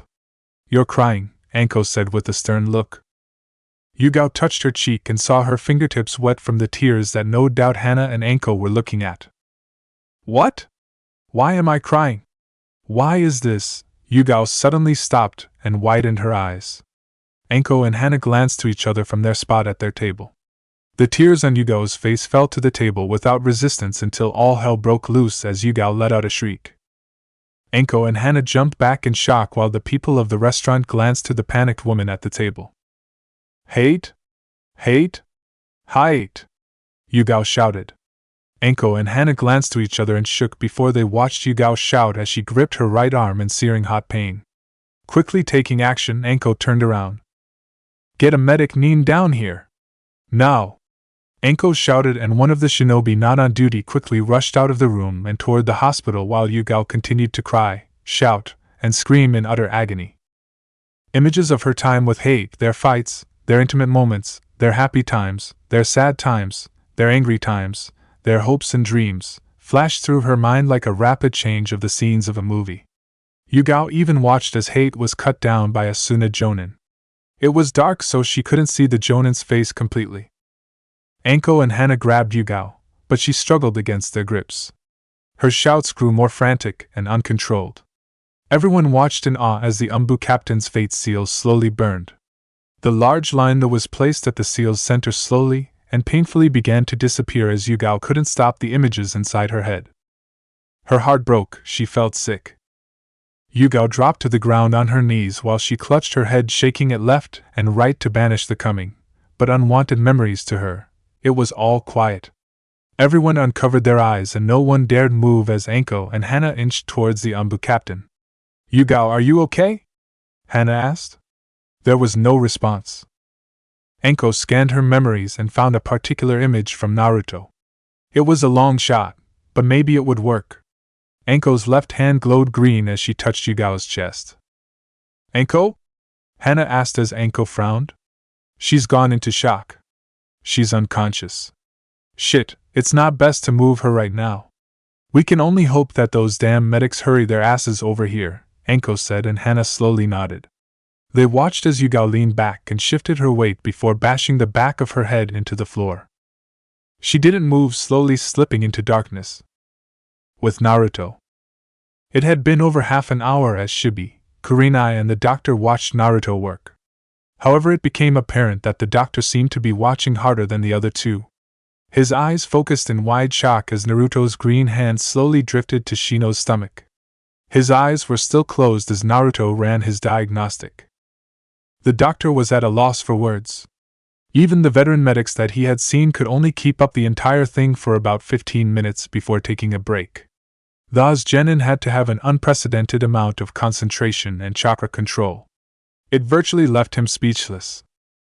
Finally, after it felt like ages, Naruto opened his eyes and separated his hand from Shino's body.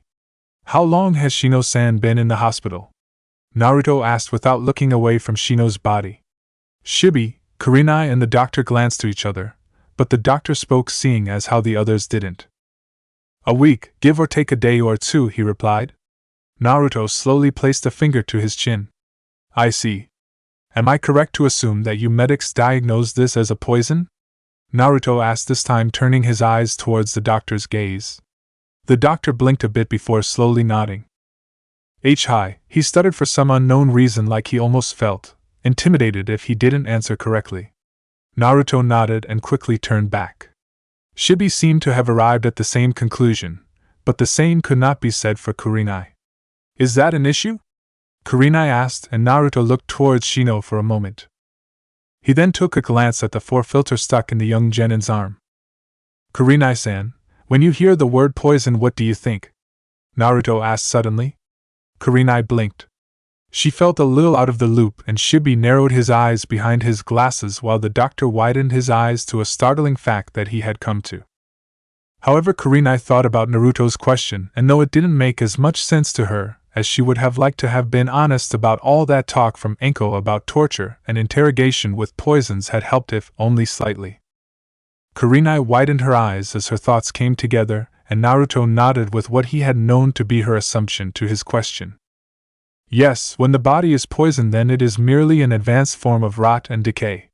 The poison works through the body, attacking specific points, effectively making it shut down or destroy itself. In some cases, there is even known to be poisons that make the body defend itself so well that it will kill itself just to try and stop the poison from spreading. The body believes that this saves and preserves itself, but in reality brings false security, Naruto explained. Kurenai, Shibi and the head doctor glanced to each other from Naruto's explanation. "If that's the case, Naruto-san, then what type of poison are we looking at?" Shibi asked with a certain type of edge in his voice. This edge was so certain that it didn't seem to belong on the Aburame clan head. Naruto turned to glare at the head for a little before sighing. He wasn't sure where he was supposed to begin with this, or maybe he wasn't sure how to explain this to a parent. Most likely the medical staff was wrong in whatever foolish assumption that they made. This poison isn't one that can be extracted or broken down just through rest and a measure of other antibiotics. No, this poison is a slow-killing type. Most likely Hinata, Kiba, and Shino would have been fine, appeared fine, and even acted fine, but in a couple of years it would show itself and there would be no way of stopping it. However, I don't believe in people's fear of the ultimate poison.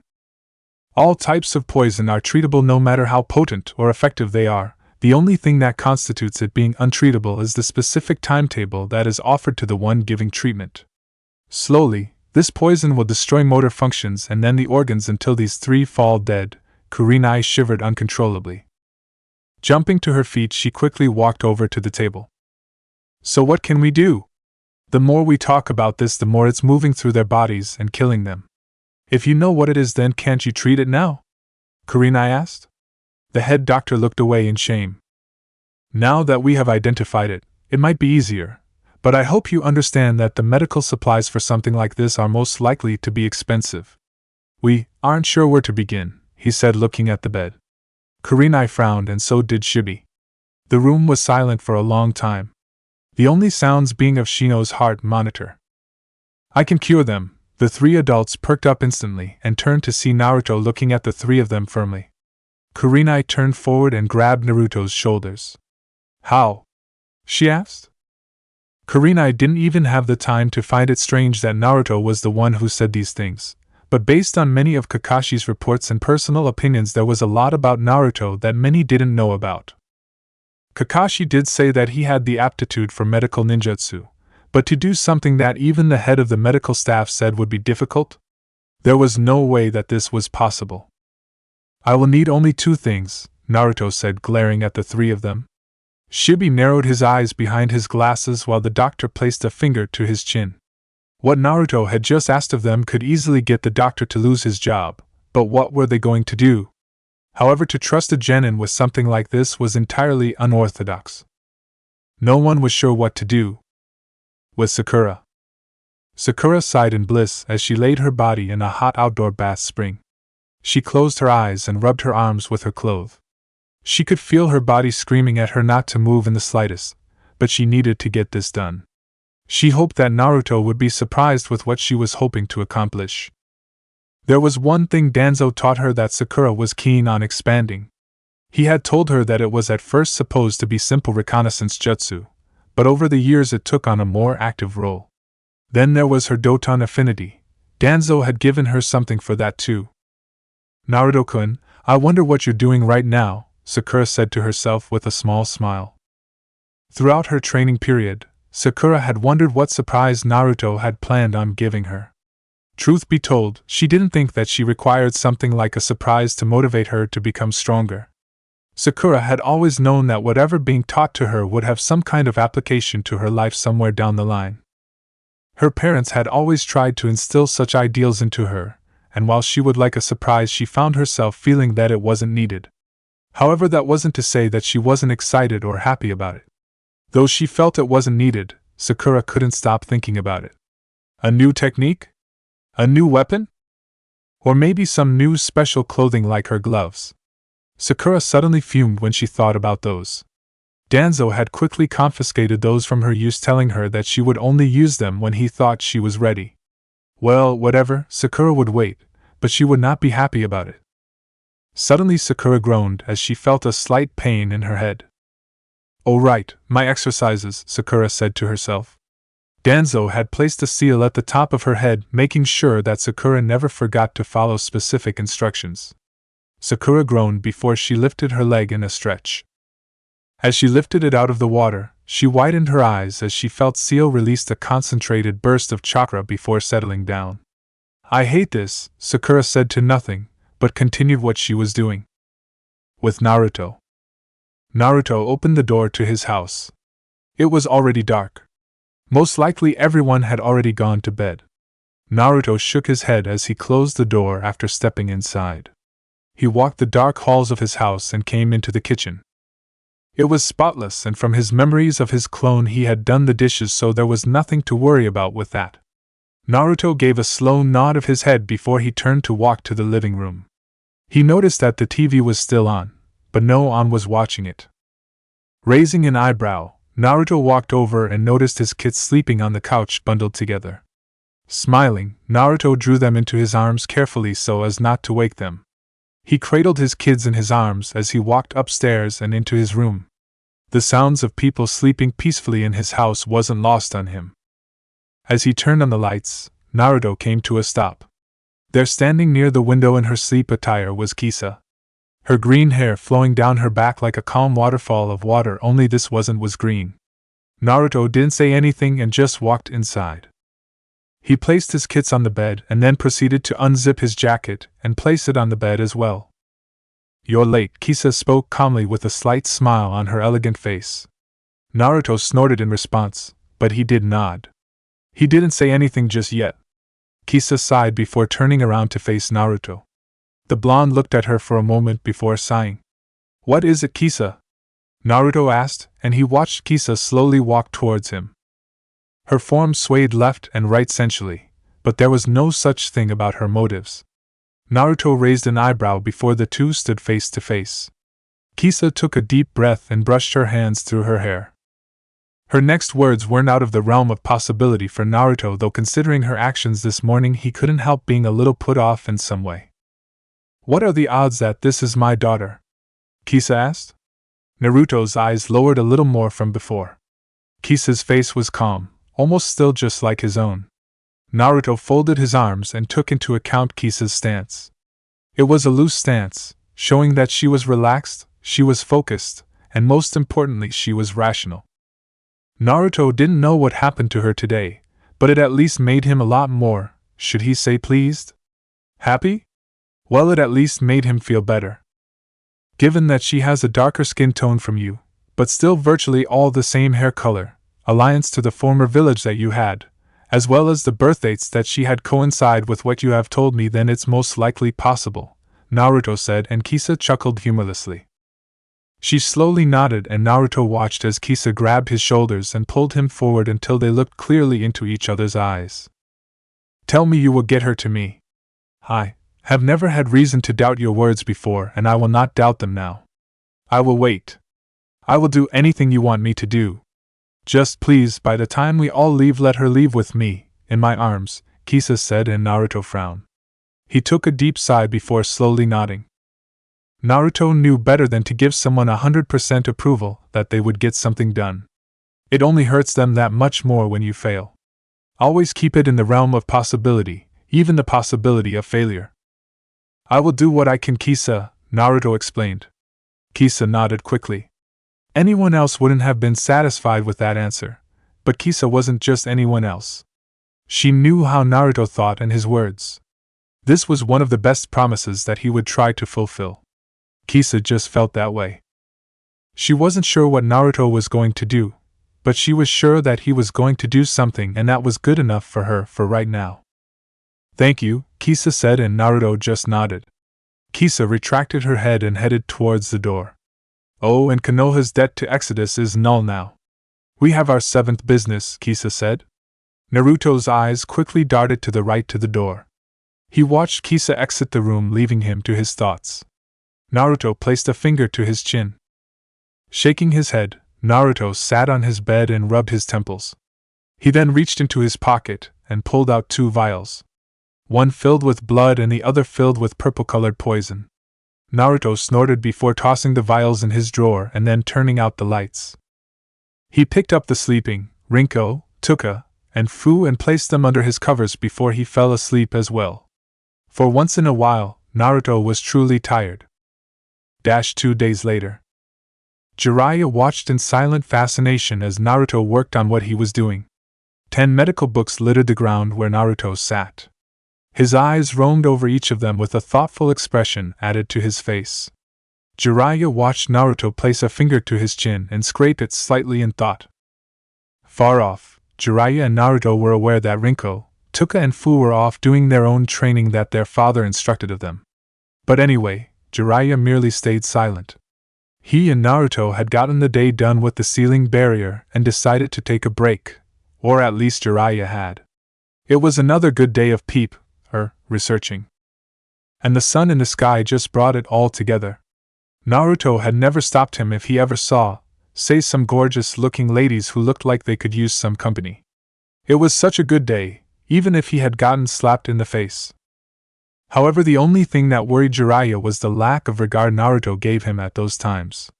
The blonde never seemed to truly notice his presence unless the man asked him a question, and even then his answers were always vague and short. Honestly, if his hair wasn't blonde and his heritage wasn't known, then Jiraiya would almost say that Naruto had the personality of an Uchiha with how he acted sometimes. Now that wasn't to say he acted like a stuck-up, prideful, arrogant, inconsiderate jerk, but rather he had that indifferent look. Jiraiya had seen that look more times than he would have liked. The look was one of tiredness. Tired of many things, but never having the chance to relax because there was always something that was stopping him. Jiraiya truly wondered what had happened with him. Sighing, Jiraiya stood to his feet and slowly walked over to where Naruto was. He couldn't help but flinch when he noticed Naruto's eyes flash over to his form for a brief second. Naruto took his form into account before proceeding back to what he was doing. Jiraiya shook his head and ruffled his spiky white hair. He stood before Naruto and crouched. "What are you working on?" Jiraiya asked, and Naruto looked up from his book. Naruto closed his book before sighing. "I am working on my Chunin exam work," Naruto responded. Jiraiya deadpanned and pinched the bridge of his nose. "I think I can see that, brat." "I'm asking what you are working on," Jiraiya replied once again. Sometimes he wondered if this was what Kakashi had to put up with every day. If so, then he pitied the man greatly. "I am working on expanding a technique that I had seen before. Back when I saw it the first time, I was confused by its principles and I looked into it more closely. The technique was called in Yushometsu, in healing wound destruction, and I have reason to believe that this technique is also able to be used by one person on multiple people. There is also a way of expanding it in such a way that it can encompass a certain range for healing, though I am unsure of how to proceed. I have been over the medical books that I possess, and I am having a difficult time. If only there was some way to spread out this healing through the sphere which I hope to create." Naruto began to drift off into his own thoughts, no longer seeming to think about Jiraiya or his words. The Toad Sannin just watched Naruto work before tapping the blonde's shoulder. Naruto turned back to Jiraiya and saw the man's grin widen. "How about you take a break from that, and I teach you something?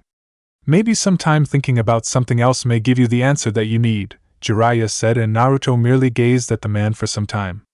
It was actually such a time that Jiraiya began to get unnerved by Naruto's stare before the blonde sighed. "I remember telling you that you had no obligation to my training," Naruto spoke before Jiraiya slapped his back. Rather hard, Naruto noticed, but he didn't flinch from it. Yeah, brat, just follow me," Jiraiya said and began walking away. Naruto watched the man's retreating form before shaking his head. Why did he indulge these things? Naruto stood to his feet before quickly making 2 Doton clones. "You, finish instructing Rinko, Tuka, and Fu. You, continue this research. If in 2 hours I am not back, then head home and into the lab start work on the project," Naruto instructed. Both Earth clones nodded without a single bit of backtalk. Of course, clones were supposed to be exact duplicates of a person right down to their personalities, so they knew what Naruto knew. This wasn't a problem. Naruto nodded and watched them spread off before he, reluctantly, followed after Jiraiya, his form disappearing into the trees.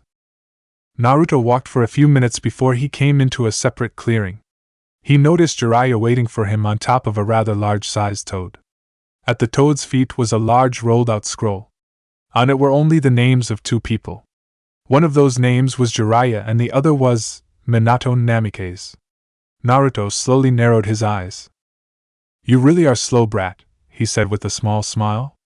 Naruto didn't rise to the commented insult, and merely folded his arms. "What is this?" Naruto asked, even though he was sure that he had a good idea of where this was going. "I told you that I could make you into a great shinobi like the Yondaime," Jiraiya said to him. Naruto frowned and shook his head slowly. He couldn't resist the urge to sigh, but listened to Jiraiya talk. "If you want to be like him, then here, sign this contract," Jiraiya said, and Naruto walked a few steps. He looked over the contract with 2 names on it. Given that this man was Jiraiya of the Sannin, or known by others as the Toad Sannin, and given the fact that he was sitting on top of a toad, then it was easy for Naruto to assume what this contract entailed. The contract that his father had, the contract with the toads. Naruto could feel Kyuubi snarling at the contract. There was obviously some bad blood between Kyuubi and the toads for some odd reason. Naruto would investigate this later. Minutes passed by for the 2 of them. Jiraiya just watched Naruto look at the contract with his solid blue eyes. Jiraiya was actually hoping for a more positive reaction from the blonde in front of him, but it seemed that once again Naruto took down his expectations. Finally, Naruto showed a reaction, and once again it wasn't what Jiraiya was expecting. Naruto looked up at him firmly. "No, thank you. I already have a contract, Naruto replied. That's it for part 12. Thank you for watching and see you in the next video.